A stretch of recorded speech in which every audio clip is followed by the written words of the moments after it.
Mesdames et messieurs, bonjour ou bonsoir. Tout dépend de l'heure à laquelle vous écoutez cette vidéo chez vous.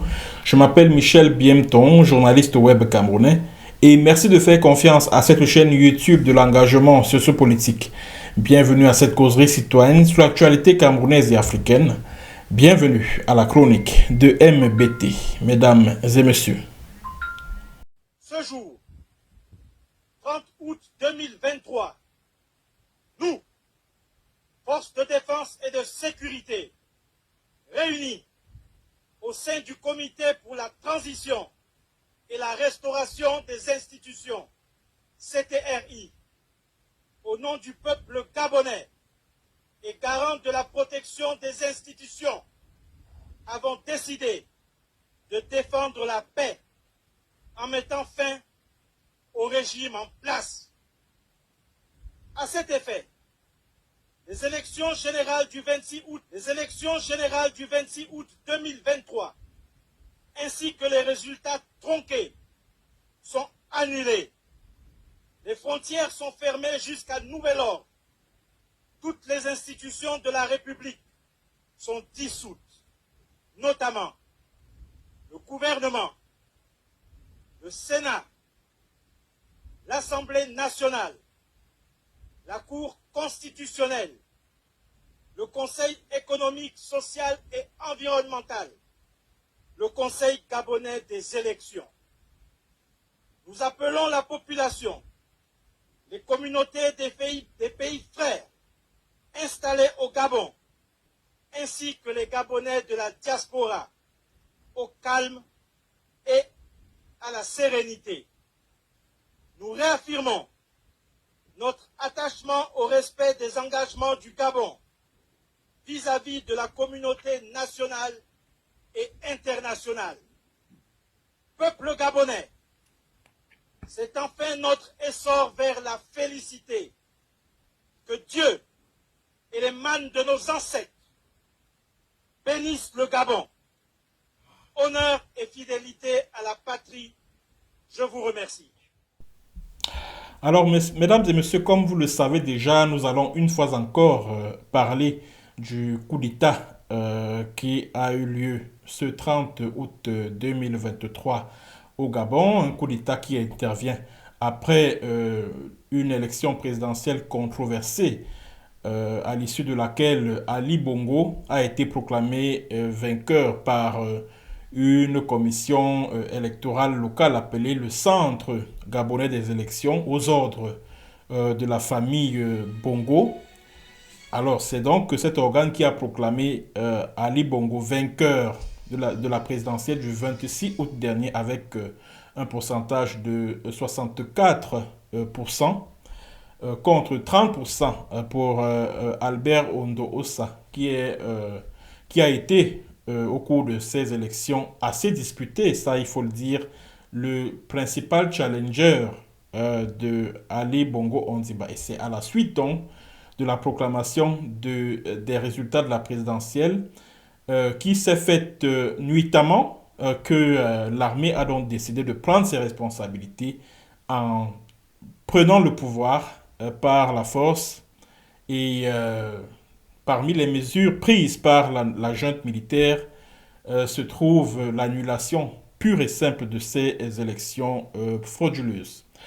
Alors, comme vous le savez, je l'ai évoqué dans ma précédente chronique, cette nouvelle n'est pas du tout, mais alors pas du tout bonne pour le palais présidentiel d'Etoudi, pour le dictateur camerounais Paul Biya et pour les membres de sa famille qui contrôlent les ressources du pays, qui contrôlent l'essentiel de l'appareil de l'État, qui ont fait main basse sur les ressources du sol et du sous-sol du Cameroun au regard de ce qui arrive en ce moment à la famille Bongo au Gabon. Ali Ben Bongo qui est placé en résidence surveillée, son épouse qui elle-même est en résidence surveillée dans un lieu qui pour l'instant demeure inconnu, le fils, c'est-à-dire que les enfants d'Ali Ben Bongo qui sont euh, placés sous main de justice pour des faits de malversation financière. Certains ministres qui faisaient partie du cercle restreint du régime Bongo qui font l'objet d'arrestations pour dilapidation des ressources des fonds publics. Alors, quand à Yaoundé on regarde tout ça, quand les membres du club Essingan assistent à cette scène-là, bien évidemment, ils prennent peur. Il y a de quoi avoir peur pour eux-mêmes et pour leur avenir. Parce qu'ils se disent que cela pourrait, c'est-à-dire qu'ils se disent qu'il pourrait avoir un effet de contagion. Et cela est tout à fait normal. Cela est normal. Mesdames et messieurs, suite au coup d'État qui a donc été mené ce 30 août 2023 par les forces de défense et de sécurité gabonaises, qu'est-ce que Paul Biya a fait? Paul Biya a procédé à des nominations au sein de l'armée camerounaise. Paul Biya a procédé à des nominations au sein de l'armée camerounaise. Et ça rejoint ce que je vous ai dit dans ma précédente chronique, que Paul Biya en ce moment a de gros soucis à se faire. Parce qu'il ne fait pas confiance à cette armée. Il ne fait pas confiance à cette armée. Et je vous ai expliqué dans ma précédente chronique que depuis des années, l'armée est divisée en deux. L'armée est divisée en deux. Il y a d'abord au sein de l'armée régulière, c'est-à-dire que force terrestre, la marine et puis l'armée de l'air, etc. Il y a les officiers généraux et supérieurs. Eux, ce sont les enfants chéris du régime de Biya. Ce sont eux qui ont tous les privilèges, tous les avantages. Ce sont eux qui gagnent des marchés fictifs. Ce sont eux qui sont présents dans des domaines tels que l'immobilier, tels que le trafic d'or, du diamant, le trafic de bois. Ils sont dans le secteur des banques, des microfinances. Bref, c'est des gros businessmen. Tous ces officiers supérieurs-là et généraux de l'armée camerounaise. Maintenant, de l'autre côté, vous avez le gros de la troupe, dont les officiers subalternes et puis les soldats du rang. Et c'est cette catégorie-là, au sein de l'armée, qui est capable de renverser Biya à l'issue d'un coup d'État. Parce que j'entends certains Camerounais dire que, ah non, vraiment le Cameroun, c'est le Cameroun, ça ne va jamais arriver dans notre pays. Ah bon? Est-ce que vous qui dites cela, vous pouviez imaginer que ce que vous appelez les régions du nord-ouest et du sud-ouest là pouvaient s'embraser? Est-ce que vous pouviez imaginer que les anglophones pouvaient se saisir d'une arme pour se battre pour leur indépendance? Vous pouviez imaginer ça avant octobre 2016? Non. Non. Sachez donc que ce qui s'est passé au Gabon là a de fortes chances d'avoir des répercussions sur le Cameroun. Parce qu'au sein de l'armée là, l'armée camerounaise là, ce n'est pas la grande harmonie. Ce n'est pas la grande harmonie. C'est vrai que Paul Biya compte sur Elébir et la garde présidentielle et ceci et cela qui sont formés par les Israéliens. Mais ne pensez pas que tous les corps, c'est-à-dire que tous les grades de ces corps-là sont bien lotis. Hein? Parce que moi, je vous ai dit qu'au sein des forces de défense et de sécurité du Cameroun, il y a une aile patriotique. Il y a une aile patriotique. Et j'entends par aile patriotique ici, c'est ce dont je parlais tout à l'heure, c'est-à-dire que les officiers subalternes, là, les hommes du rang, qui vivent les mêmes problèmes, les mêmes souffrances, les mêmes misères que le commun des Camerounais. Ce sont donc les militaires de ces grades-là qui, à un moment donné, vont être amenés à exprimer leur ras-le-bol par rapport à la famille Biya qui a fait même bas sur les richesses du Cameroun. C'est-à-dire que qui fait même bas sur les richesses du Cameroun depuis plus de 40 ans. Je vous ai parlé du couple présidentiel, Paul et Chantal Biya, qui a fait de l'or noir, du pétrole, sa propriété privée. Ah oui, puisque les revenus que génère le pétrole au Cameroun, aucun Camerounais ne peut se lever et dire combien exactement, combien génère le pétrole camerounais. Parce qu'il y a un flou qui est entretenu autour des revenus pétroliers par la famille des Biya, par le couple présidentiel. Parce que Paul Biya considère le pétrole comme étant sa propriété privée. C'est de ça qu'il s'agit. Vous voyez son fils, Franck Emmanuel Biya, lui c'est le bois. C'est le plus grand bûcheron du Cameroun. Il ne fait que détruire les forêts camerounaises pour en extraire du bois. Ah oui. Vous quittez Franck Biya, vous tombez sur le petit frère de Biya qui s'appelle Pierre Meba. Parce que Pierre Meba, il est en connexion avec Nganou Messi, qui est le ministre des Travaux publics. Ils font des affaires ensemble. Pierre Meba a aussi des permis d'exploitation des ressources des pierres précieuses à l'Est. Ah oui, tout comme le neveu de Biya qu'on appelle Bonaventure Vondoassam, lui également, il est impliqué dans les activités d'extraction des ressources minières au Cameroun. Donc, tout ce que vous pouvez imaginer là, que ce soit le secteur des mines, le secteur pétrolier, le secteur forestier, c'est-à-dire que ces ressources-là, qui rapportent énormément d'argent au Cameroun, sont entre les mains de la famille des Biya. Donc, c'est la famille des Biya qui contrôle tout ça. Un peu comme la famille Bongo au Gabon. Donc, depuis qu'il y a eu coup d'État au Gabon, là, ces gens-là, ils ne dorment pas. Ils ne dorment pas. Ils ne dorment pas. Ils ne dorment pas. Sachez que... Et vous savez ce qui pourrait provoquer un coup de force au Cameroun?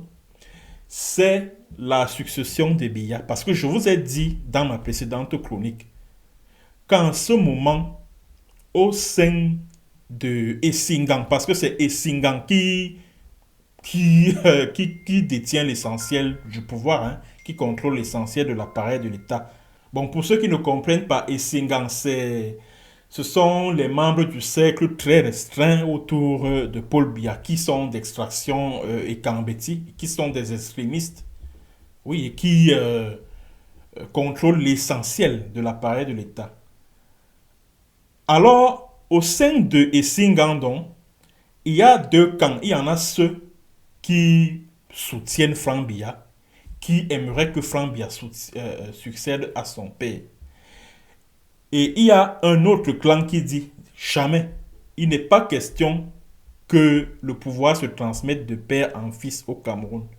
Et au sein de l'armée, c'est-à-dire que l'armée est marquée par cette division clanique autour de la succession de Paul Biya. Ça, il faut que je vous le dise. Et c'est une information A0 que je vous donne. Qu'au sein de l'armée camerounaise, ce sont davantage les généraux de l'armée, parce qu'ils ont même déjà fait allégeance à Franck Biya. Ce sont les généraux de l'armée qui soutiennent Franck Biya.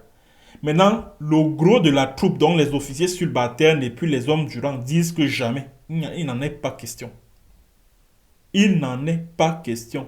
Pas question de ce. Il n'est pas question d'une quelconque succession de père en fils à la tête de l'État du Cameroun. Ils ne sont pas d'accord avec ça.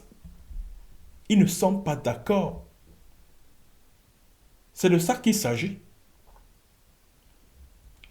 Et moi, je vous ai toujours dit ici, là, que pour faire partie ce régime corrompu et pervers qui dirige le Cameroun, là, il n'y a que deux moyens. Il y a le coup d'État et il y a une insurrection populaire.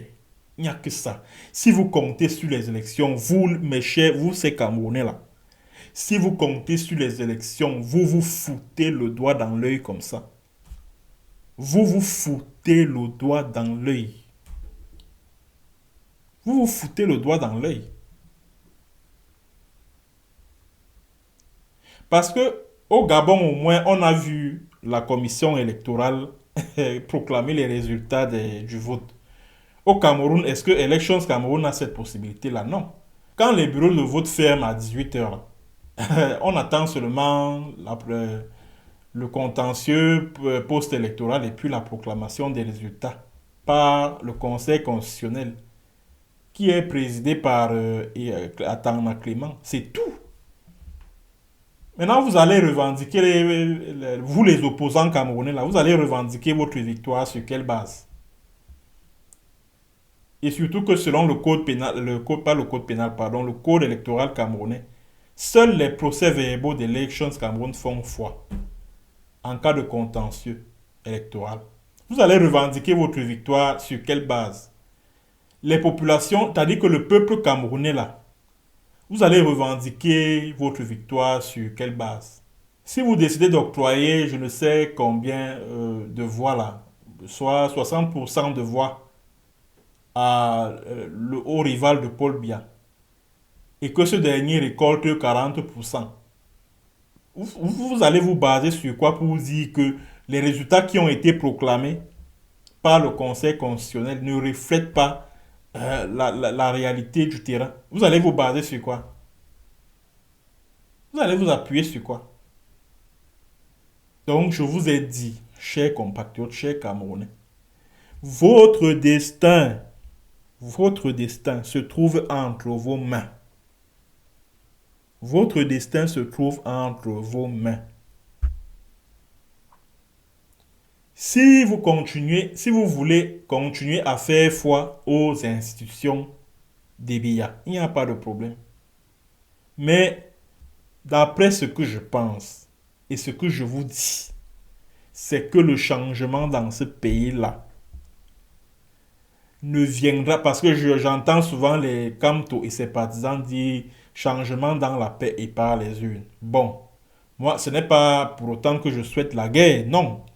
Par contre, le changement n'interviendra jamais à partir des urnes dans ce pays.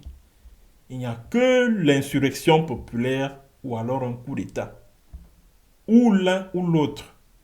Autrement, vous allez continuer à subir la famille Biya après Paul Biya, puisque c'est son fils qui est déjà mis sur orbite là, carrément. C'est son fils qui est déjà mis sur orbite. Et j'espère que si jamais un coup d'État intervient au Cameroun, que ce ne soit pas le genre de coup d'État qu'on vit au Gabon là, avec l'onction de Paris. Hein. J'espère que ce ne sera pas le cas. J'espère que ce ne sera pas le cas.